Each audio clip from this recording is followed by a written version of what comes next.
Welcome back to another episode of the Casa De Confidence podcast. We have a friend of the show coming back to say hello. And I am incredibly grateful to her because I have learned and I am fascinated by her work, her journey. And again, we need to have her here again. Our friend, Stephanie McAuliffe, is someone who is an author of 2 books, and she's helped hundreds of people transform their relationships with boundaries through her unique blend of energy work, practical psychology, and spiritual wisdom. I can't wait to be able to dive into the conversation about boundaries. And well, let's see where else our conversation takes us. But you are surely to have a good time as we speak to Stephanie.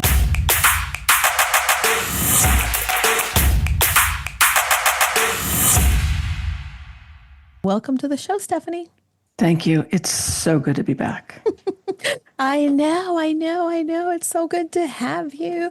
And listen, I have enjoyed so much, number one, again, you sent me a copy of your book and I started to read that. And of course, we reconnected. But the work that you do as an energy healer really helps individuals protect their energy. And I know that that's something that we all struggle with. And what I know for sure is that, you got to this wisdom by going through some of these things. Tell me a little bit more for the people that maybe didn't catch the first show. What was that journey like for you? I grew up with multiple generations who were taught to numb their feelings through alcohol. Mm-hmm. Yeah. And it's through no fault of their own. They grew up in, each generation has had their own journey through the silencing of their emotions. Yeah. And so part of what I have done for myself and I'm doing for others is to help us all break the cycle of the silence of we've internalized all of these energies. Mm-hmm. And there's science behind how what we don't process affects us physically through disease and high blood pressure. And there's any number of illnesses that we carry. Mm-hmm. If you split up the word disease, it's dis-ease. Mm-hmm. And so many of us grew up with, there were no boundaries. We couldn't express what it was that we wanted to say. There was no room for it. And many of us grew up in the energy of command and control. Do as I say, not as I do. Mm-hmm. And so it's time to break those patterns. Yeah. Most of us come into our adulthood with a lot of different patterns and a lot of different things that were imprinted in us. And I don't know if that's the correct word, but I feel like we get the stamp in our heart from the experiences that we've been through. And that stamp is never going to go away, but we can heal some of this and create new patterns for ourselves, because the reality is that we are our own best friend. And just like we would look out for other people, it's important to really do the work for ourselves. And I find that, and I know that you cover this in your book, but I find that many of us, and this is your second book, that of course we're going to have all the show notes. We're going to have that on the show notes. But the impact of silence, I could identify with the fact that I woke up one morning and I thought, okay, well, I did the thing. I have this career. I'm married to this great husband, but there's a piece that was missing, that was not right. The puzzle wasn't complete.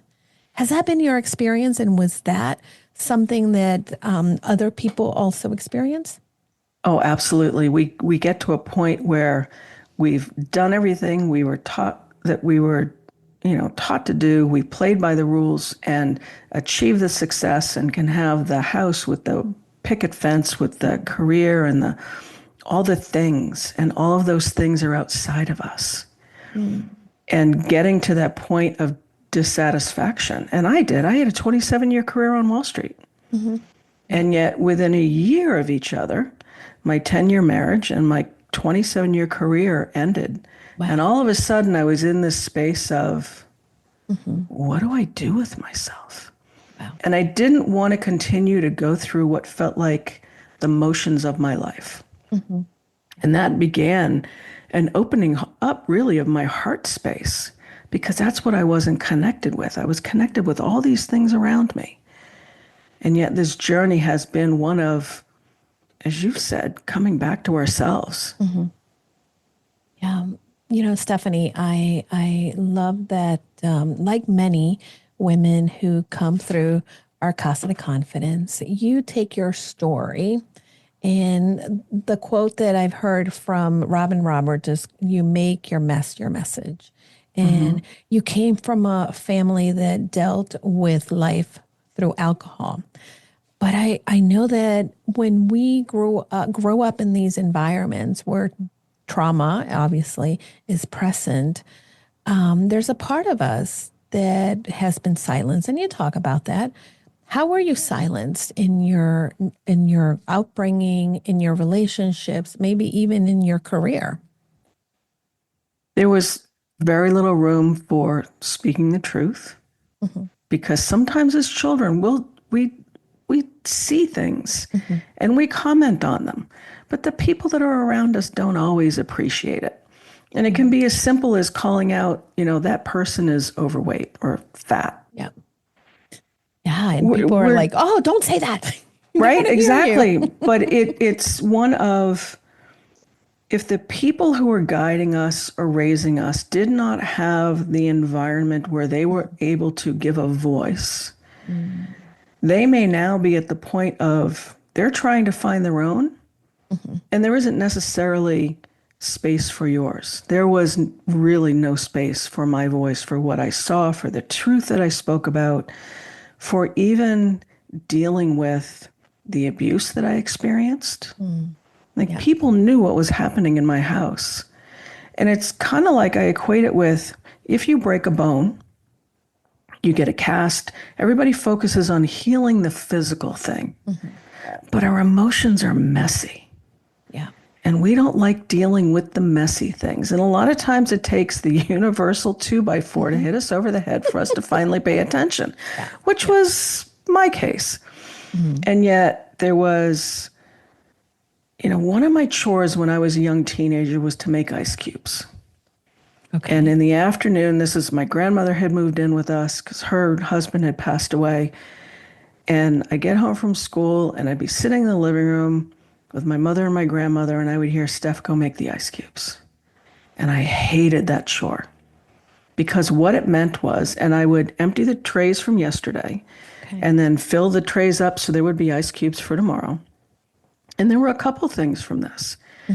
It meant that very soon that the adults were going to start drinking. Yeah. So It's there a was signal. no right. Hmm. There was no conversation for Yeah. what's going on, what's important, what do you want to do, like what's challenging you. And the other thing was there were never enough ice cubes for us kids. Interesting. So if we wanted, and like that can be the broader metaphor of Hmm. You don't matter because right you don't deserve the ice cubes. the ice cube. So So simple. there were lots of messages that were here of, you wanted a cold drink, but it was as good as what was cold in the refrigerator or the cold tap water. Mm. Like there always had to be enough Yeah. ice cubes for the adults to make sure that their cocktails were cold. Yeah. Do you think, in using that particular example of the tray, the ice cubes, do you think that in your life, later on in life, you settled because you had learned that everybody else needed ice cubes except Stephanie? Oh, absolutely. And I partnered with men who really weren't providers, Hmm. and my stepfather really wasn't. And some of my Hmm. stepfathers, it's like there was the marriage, but then there were the kids, and there were the physiological, but the emotional connection wasn't really there. And I remember my first husband, and I married two people who were functional and active alcoholics. In the afternoon, he would get out the rocks glass and I would hear the ice cubes fill the glass. And it Wow. sent a shiver up my spine. Now, at that time, I had not made the connection. It Hmm. really wasn't until I wrote my first book. But it was like I continued to repeat the patterns that I had been raised in, and I didn't even realize I was repeating them. Yeah. Yeah. That happens to so many of us, right? That we repeat the patterns. I always talk about how, especially in my marriage now, right? I see a lot of similarities between my grandparents' marriage. I was raised with my grandparents, and my marriage. My grandmother was very independent, very outspoken. She would be involved in a lot of different things. And her husband, my grandfather, was very smart, but he was the quiet type, the one that stood behind her and let her, do her thing. Now, obviously, we at least that I know of, that was not necessarily a bad example. But just like something good can be repeated later on because that's what we saw, something bad gets repeated because that's what we lived also and not just saw. You talk about learning to trust yourself. And obviously, when you had two marriages, right, that were not the person and the repeated patterns for you, I would imagine that the level of trust that you had with yourself was not necessarily where you wanted to be. Oh, it absolutely wasn't. And I I trusted that I could push my way through in my career. Mhm. I trusted that I could achieve things. But the more I did that, and the higher I rose in my career, and the gardens, and the projects, and the to Yeah. do list, the further away I was from myself. Mm. And what really cracked me open was one of the first coaches I worked with. It was an 8-week group program, Hmm. and she was working with Danielle Laporte's Desire Map Desire Map. I material, love Danielle Laporte. which Oh, is great. so good. And the first question on the first group call was, how do you want to feel? Mm. Not Big how do you, question. right? Not how do you feel, because how do you Hmm. feel is based on something outside of us. Yeah. I can Yeah. see my cat sleeping on the table over there in the sunbeam, and it warms my heart. And I know she's Hmm. happy, and she's also not disrupting this conversation. I can have the career, I can have the status, and those are all external things. Hmm. How do I want to feel is based on me and what I want. And I Mm. realized I couldn't answer the question, and it shook me to my core, Wow. and Yeah. it broke me wide open. And it was through that, and it was right after that I also got my first Oracle card deck, Oh, because okay. I was working with another coach. Hmm. And it was like I would ask a question and then pull a card, and it was like the card was confirming what I already knew within myself. Hmm. And so working with the oracle cards was a nice confirmation to come back to the trust within myself, because it was an external conversation or confirmation of what I already felt inside. Yeah. And both of those opened up me coming back to me. Wow. Stephanie, I think that, we often hear those phrases coming back to me. I found myself, I was broken open, especially if you're in personal development, right? We're immersed in that. And as coaches, we've lived it. We did the work and now we're helping others. But for someone who maybe, it's like I know that was me before I started my journey in personal development. And before I knew something was missing or something was wrong, right? I'm like, that's a little woo woo for me. Like I grew up in the era of the, Generation X watching Saturday Night Live with a guy in front of the mirror doing affirmations. And I remember that was the joke. But these things are the things that really have been part of the healing process for me.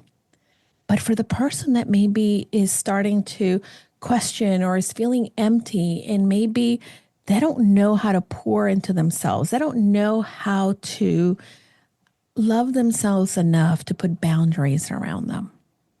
What would you say is the first step for them to start working through? Well, the first thing is to get my second book.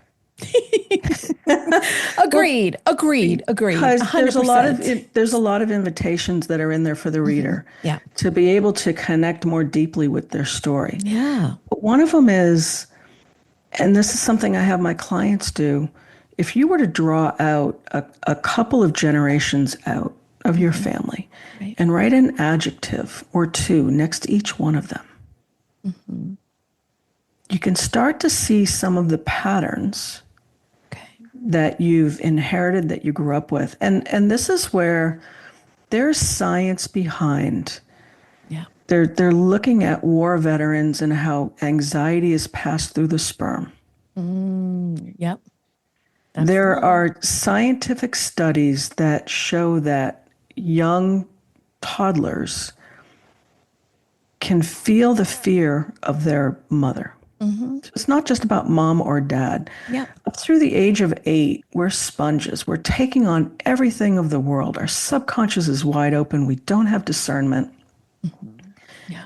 And that's part of it's almost like we experience these things so then we can then heal them. And so part of it is looking at some of the practical things. Draw out your family tree, like I said, put an adjective or two next to each person, and you may start to see. Yeah. Like my maternal grandfather was a very angry alcoholic. What was your adjective? Angry alcoholic. Okay. Angry. Anger. Angry. Anger. And one of my cousins, through his father, so my uncle, there's anger that's flowed through Flowed through. Yeah. the generations. So when we can see how some of that flows, we can say, oh, this is where this comes from, and Yeah. Yeah. I want to break this cycle. We don't always have to know how. When we make the choice to say, I want something different for myself, That's right. Yeah. the teacher appears when the student is ready. Oh, I love that phrase. And you know, so wise. And I've been experiencing this. I don't know if we talked about this earlier, but I think I might have mentioned in the show before. Now that my mom lives here, and I am incredibly grateful and so happy. And definitely our relationship hasn't ever been perfect. And there's moments in which I know that she is the person that has been there for me, but I know that there's obviously the imperfections as a parent, right? But I see certain things and I thought, that's where that comes from. And there are things that I've looked and seen in myself that I want to, I don't love and that I've tried to kind of run away from because they haven't served me. And, but I had to really analyze that it wasn't me being broken. It's not my mother being broken. It's she lived and lives as she learned, and she passed on what she knows. Exactly. This is not about blame, Yeah. and none of us is broken. We've 100%. taken on energy and patterns and stories that I truly believe that we come into this life to heal certain things. Yeah. Amazing. So what if, so for instance, I moved to Texas to care for my dad. And I was able to care for him in the last 9 months of his life. This was a man who was abandoned at birth and was basically untethered for 2 weeks until he was adopted out through the Protestant church Wow. back in the late 30s. Wow. And look at the contentious time that people were going through also. Right. He got to die at home with his fuzzy blanket in his hospital bed, but in his own bedroom with family by his side Wow. and his cat on his bed. So I got to help close that circle for him. Sometimes we don't realize sometimes the patterns that we're here to close and heal. For me, I had not lived with him since I was 5. Wow. And so having had grown up around male figures who were not supportive, I got to close that circle by living with him. Yeah. So like your living situation with your mother, we Hmm. get to end cycles Yeah. and heal stories that Hmm. sometimes we don't even know why. It's like I moved here to Texas on a promise of just helping to care for Yeah. him because his wife had passed away and I saw Hmm. how he was living, which brought me to tears. And it's like no person should be living like that. So I Yeah. came here on an open promise that I didn't know how long it was going to be. And it was hard because here I was, a woman of a certain age, moving in with a man in his late 80s. Right. We both have our own life experiences. Hmm. So it was a great lesson also in boundaries. Yeah. You talk about boundaries and rules. Tell me more about that. Most of what we grew up with were rules. Hmm. Don't hit your sibling, don't take candy from Yeah. the stranger, listen to your elders, don't talk back. And some of them were it makes sense. And Hmm. yet those were rules that were created by the people who were raising us for a Yeah. couple of things to create some form of control so that Mm. they felt safe with what it is that we were doing. Oh, yeah. And I'm I, just going I, to I let that land yeah. for a minute, right? I, 100%. Boundaries. And so many of us grew up where there was no sacred personal space. Like what we wanted, how we wanted or needed to express, to be able to say, no, you can't touch me like that. No, you Hmm. can't speak to me that way. This is my personal space. I get to say no. Mm. Those are personal boundaries. Yeah. And so our boundaries are one of where rather than reacting to something, Hmm. we get to give ourselves some time and space so that we're acting from a space of what we really want and what will really truly support us versus when we're reacting, Yeah. we're usually creating a rule so that something will never happen again, that like that Hmm. person will never speak to me that Right. way. That's right. I won't ever let fill in the blank happen again. Hmm. That is our form of trying to control our own Yeah. space. We're reacting to the story that we've been pulled into. Oh, and the one we tell ourselves based on what we grew up with. Right. And some of that is, and I was in victim mentality for a long time Mm. of they did this to me and this is why I feel a certain way. When I finally got to the point of saying, I'm tired of telling this story. I want to tell a new story. I don't want to be connected with the energy of that. And just because we have separation doesn't mean we're still not connected. Hmm. Because when you think of the story or the person, if something comes up within you, you're still connected. So, personal boundaries is one of we get to heal the story, to no longer be connected, Hmm. so that we get to move forward with the wisdom that we take with us. So, like you said earlier, we can't change the physicality of what happened. Right. We can absolutely shift the energy so we're not carrying it, we're no longer connected. We take the wisdom forward. So rather than reacting when something similar comes up, we get to act from the wisdom of our scars. Mm. Get to act for the wisdom of our scar. That's brilliant. It's actually something I borrowed from my speaking coach because she speaks about when you're on stage, don't talk from the your wounds. Yeah. So many coaches do that. I've come across a few people, Stephanie, and again, this is no judgment, right? Because we're all on a different journey. But I was really mulling over this whole thing on boundaries the other day, and I hear it all the time. Well, I've set a boundary against that person. That person is this way, and that's why I don't want them in my life. And And it occurred to me that just like, boundaries and rules, right? We have these rules. I'm not going to talk to that person, or I'm not.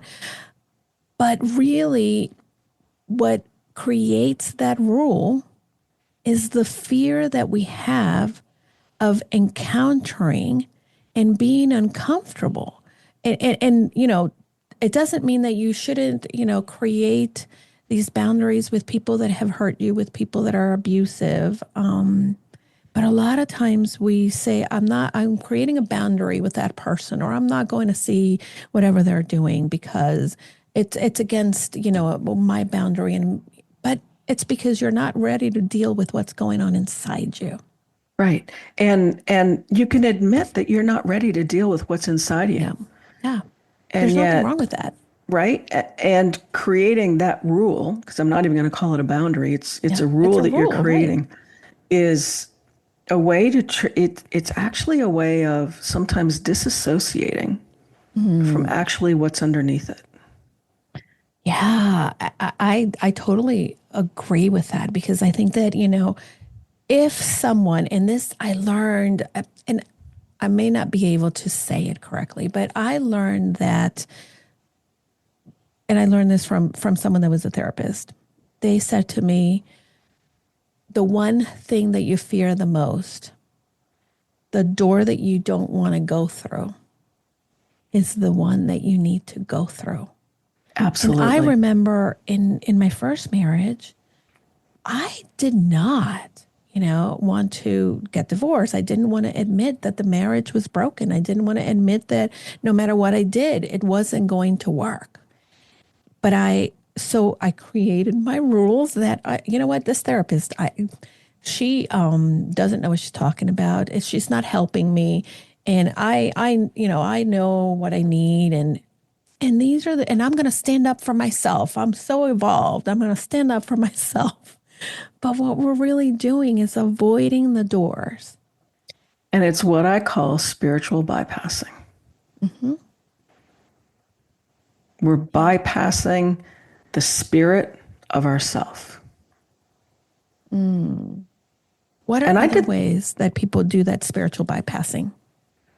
it's in the past. You don't have to deal with it. What's done is done. Are two of the big ones of and people not having space for you to express, sometimes because they haven't dealt with their own. And so when we're sometimes not ready to deal with what's coming up for us, we'll actually try to express it to people who don't have the capacity to hear us. So it proves to us that I can't heal this, I can't talk about it because nobody around me listens to me. So we will come up with our own reasons as to why we can't. My family doesn't, my friends don't.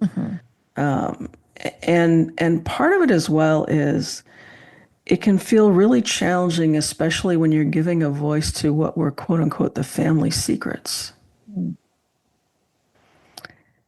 And if your upbringing was anything like mine, I heard lots of times, people being proud that so and so is going to go to their grave with secrets like skeletons in their closet. So we're taught to not give a voice to these things. And this is where sometimes giving a voice to things really is the breaking of the rules to create our own. So the whole thing of the skeleton in the closet is another way of bypassing what it is that, where we don't talk about these things. Or, it's also what I call like the separation of church and state. It's like our house is church, Right. the outside world is state, but how sacred really is the house that we're living in those four walls. And sometimes it is knowing that our truth and our healing is more sacred than the keeping of the secrets and the bypassing of what others may not want to see us give a voice to. Agreed. I often heard growing up, Oh, you don't talk about that in public. People shouldn't know about that. And then you become that person. And by the way, one of my greatest frenemies, as I like to call these behaviors, is falling back into shame. When someone is mad at me, when I have a disagreement with someone, and a lot of times I'm a hot temper Latina, Mhm. and then I step back and I think I fall back into that. Oh, I shouldn't have done that. Oh, I shouldn't, would have, could have, right? And we go down that spiral, and then I go into the shame, and I think, no, I'm broken. Sometimes I'm not going to be the kindest. Sometimes I'm going to say what's on my mind, even though maybe it's not the right thing. And when we explore that and become aware, then we can begin to shift. But every time that I tried to stuff the thing away and put it away like I was told, no one should know, and well, don't put your stuff out in public, that kept me from actually blossoming, from actually being that person that did the work. It does. And there's a great quote, and I think it's by Brene Brown, but basically it's only sharing things with people who deserve to hear it, Yeah. Yeah. like who have 100%. earned the right. Yes. And what I found is that when we're bringing something up to someone who either hasn't done their own work or doesn't want to hear it or isn't open, when we speak, we're actually raising something in them. Mm-hmm. And if they're not capable of processing their own feelings, they will project their own shame and their guilt and whatever other emotion Yeah. that they have not processed onto you. Mm. And if we're open because we're trying to have this conversation, so our heart is open, we can sometimes take on the energy from that person that is projected onto us. So it's not your own shame. It's Yep. not your own guilt. It's what's been because we don't Yep. like feeling what we don't want to feel. And if we Oh, have not been absolutely. and if we haven't been taught how to process them, we will project. And the world is a petri dish of our unhealed wounds. Mm. So it's finding and connecting with the people who will listen without judgment. Mm-hmm. Because sometimes there are people who are verbal processors who need to give a voice to something. Yep. And when you're sharing something from the space of your heart, the other person's reaction is not your responsibility. And that's the hardest thing to know. And I often will say to people, and again, people say that to us, oh, you hurt my feelings. And I used to say that a lot. And now Mm-hmm. I know that it was freeing to know that no one hurts my feelings. It's what I'm thinking about what they said and how I'm interpreting what they did. And what if that person is a catalyst for you to see something that wants to be healed? Mm-hmm. Yeah. And we can look at it from a space of curiosity to say, huh, all right, what really wants to be seen? Mm-hmm. I actually worked through something earlier this week, and we can ask the question and get curious of what is the age of my younger self that actually wants to be acknowledged? Mm. And for me, it was my 4-year-old self. Mm-hmm. Because I had done all the layers of healing and I had done the energy, and it was having a verbal conversation on a walk with my 4-year-old self to say, you know what you Yeah. know. Your truth is your truth. Even if the people that you grew up with will never acknowledge it, Yeah. no one can ever take your truth away from you. Mm. So good. Stephanie, I want to revisit something also that you mentioned. Your speaking coach said Mm. that you cannot, speak and I'm going to reiterate it so poorly, that you cannot speak from a place of pain or a victimhood. A lot of times we are speaking, whether it be to our neighbors, to our spouses, to our friends, our kids, and we do it from a place of pain. How do we know that we are moving past being the victims of our life? When we're no longer triggered by a situation. Like we can speak about it and be neutral and say, yes, this happened. I've taken away this wisdom. I'm moving forward. It happened. I don't like it. And Yeah. There's two things I want to qualify here. So my speaking coach talks about when you're speaking from the stage, you don't want someone to be triggered by your wounds if you haven't healed them.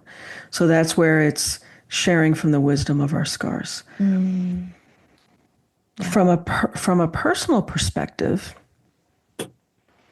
acceptance doesn't mean agreement.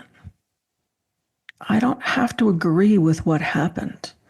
And yet through healing, I can accept it and see it for what it was. I can see the pieces and parts. You know, and when we look at the family tree and do the adjectives, we can also see sometimes of where a person came from. 95% of what people do has nothing to do with us. We need to have that like stapled everywhere, and like we need to Right? like the signs in the street. It's not about you. The world is not personal, and there's a great little blue paperback book entitled The Impersonal Life, which I recommend everybody go and read. Okay. And you can read a paragraph and meditate on it or let it, marinate in your cells for a day. It's a very important book. And really the ultimate message is people are peopling. Yeah. So for us, when we can speak about something Yeah. and not be triggered, or when we are triggered, have the awareness of, oh, what's here for me, and get curious.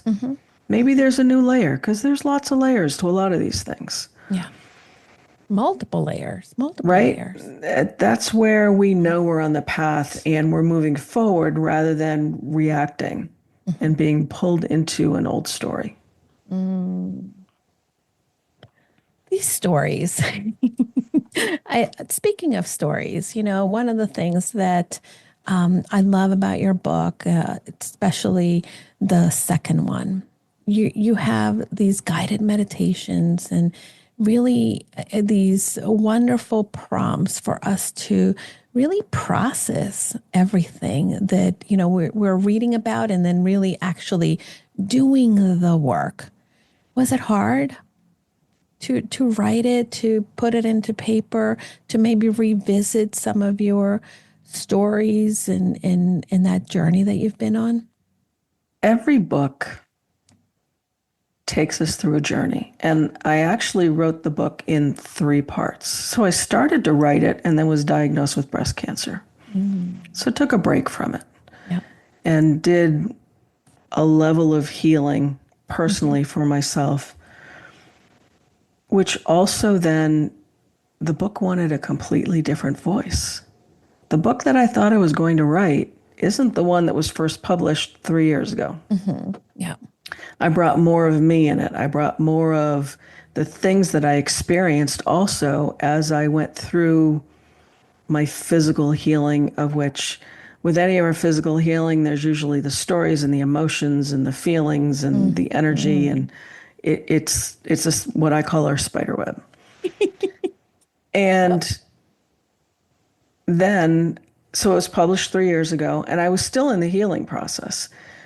And then after my dad passed away last September, I was like, well, what am I going to do now? Because everything was focused on him.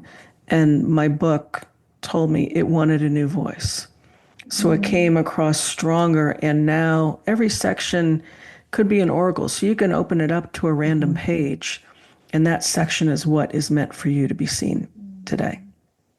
So yes, it took me through my paces and deeper levels of healing and insights and that story of the kitten on the path. Yeah. And, the salt bath that I took of, we can no longer ignore that we're here Mhm. Yeah. was a huge, huge catalyst for me. And then rewriting it again Mhm. last fall and over the winter was even more, deeper. So yes, I think every book Mhm. that anybody writes, if it's not putting us through our own paces, Yeah, 100%. yeah, I remember when I wrote my book, there were so many layers that I was unpacking. And thankfully, I mean, my husband by my side, really, he should have the co-author title in the book, honestly, because there were so many different things that I remember my editor would say, you need to go deeper into that. You need to talk about that a little more.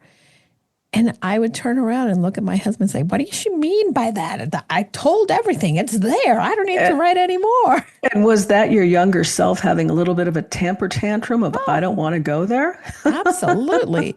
It was Right, the girl who was told not to put her stuff out there. It was right, the girl who didn't want to show people a deeper moment because she would be afraid of the rejection. exactly. Yeah. And that's why we're meant to go there. Well, people can go there with your guidance. People can go there with noticing the things that they can do for themselves by watching your example.